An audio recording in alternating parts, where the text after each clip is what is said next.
Hello friends. जैसा हमने अपनी प्रीवियस वीडियो में डिस्कस किया था the basics of the company and introduction of the company, इसमें हमने ये पढ़ा था कि company is a separate legal entity. That means the entity, the identity of the company is different from the members. तो इसके ऊपर एक बहुत ही अच्छा केस हुआ था जो इसका नाम है Salomon versus Salomon and company limited. अब इसमें क्या फैक्ट्स थे और इसमें क्या जजमेंट आई थी उसको आज हम डिस्कस करने वाले हैं। इसको बहुत ही हम सिंप्लीफाइड वे में लेके आए ताकि आपको बहुत ही अच्छे से समझ में आए।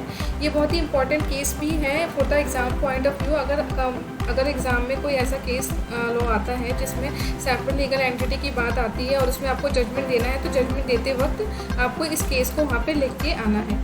तो चलिए इसको बहुत ही सिंप्लीफाइड वे में पढ़ते हैं कि इसमें क्या हुआ था, क्या फैक्ट्स थे। तो फर्स्टली एक पर्सन होते हैं मिस्टर सैलोमन, वो बिज़नेस कर रहे होते हैं एज एन प्रोप्राइटरशिप का। प्रोप्राइटर होते हैं वो, और वो काम कर रहे होते हैं बूट मेकिंग का। और उनके पास एक आइडिया आता है कि मैं एक कंपनी खोलूँगा, द पब्लिक लिमिटेड कंपनी, और उसको वो फॉर्म करते हैं और उसमें एज एन मेंबर बनते हैं with his family members also. तो इसमें कौन कौन मेंबर्स होते हैं? मिस्टर सैलोमन होते हैं, उनकी वाइफ, उनकी daughter and his 4 sons. They all become the subscriber of the company because every one subscribe 1 share of the company. That means वो 7 शेयर्स को सब्सक्राइब करते हैं कंपनी के, और कंपनी के शेयर होल्डर बन जाते हैं एंड मेंबर्स बन जाते हैं।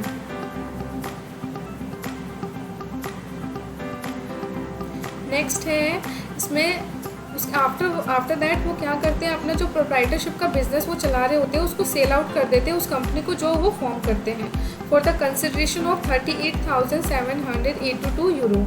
और उस वो कंसिडरेशन को कंपनी से किस तरीके से लेते हैं? वो इस तरह से लेते हैं 10,000 के डिबेंचर्स कंपनी उनको इशू करती है, 20,000 के वो शेयर्स एक्वायर करते हैं। That mean 20,000 number of shares वो एक्वायर करते हैं इन अ कंपनी, और जो बैलेंस रह जाता है उसको एज एन कैश लेते हैं 8,782 यूरो को। तो इस तरह से वो कंसिडरेशन लेते हैं टोटल कंपनी से। उसमें इस कंपनी में मैनेजिंग डायरेक्टर होते हैं मिस्टर सैलोमन, और बाकी जो 2 डायरेक्टर्स होते हैं वो उनके ही खुद के सन्स होते हैं। किसी पब्लिक कंपनी के लिए बेसिक रिक्वायरमेंट है हमारी 7 सब्सक्राइबर्स होने चाहिए और 3 डायरेक्टर्स होने चाहिए।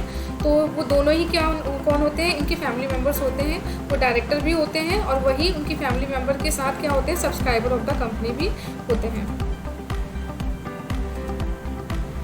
आफ्टर सम टाइम जो वो कंपनी फॉर्म करते हैं वो लिक्विडेशन में चली जाती है, वो डिफ़िकल्टीज़ फेस करती है और लॉस उसमें अराइज होने लग जाता है।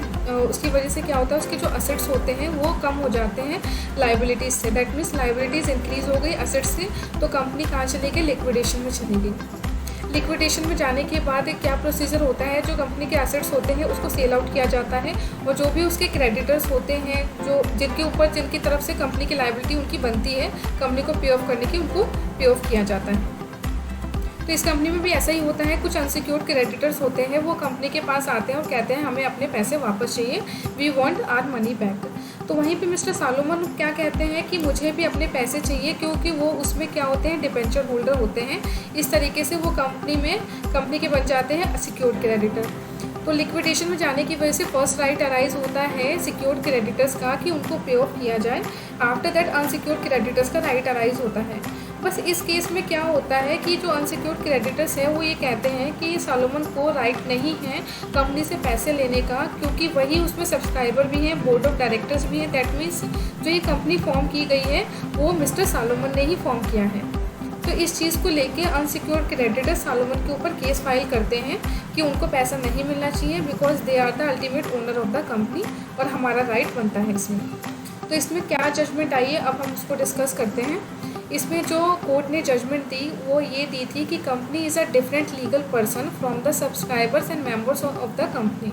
तो जो अनसिक्योर्ड क्रेडिटर्स का इसमें पॉइंट था कि आपको पैसा नहीं मिलना चाहिए मिस्टर सैलोमन को, because he is a secured creditor तो है but he is a member and the director of the company. तो उनको पैसा नहीं मिलना चाहिए क्योंकि वो अल्टीमेट ओनर हैं और वही कंपनी को चला रहे हैं, तो हमारा राइट बनता है। तो इसमें कोर्ट ने ये कहा कि कंपनी क्योंकि सेपरेट लीगल एंटिटी है उसको हम डिफरेंट वे में देखते हैं from its members and the board of directors. तो इसमें इस पॉइंट को हम ना देख के इसको नहीं देखा जाएगा, और ये जजमेंट आई कि वो सिक्योर्ड क्रेडिटर है तो उनका फर्स्ट राइट बनता है।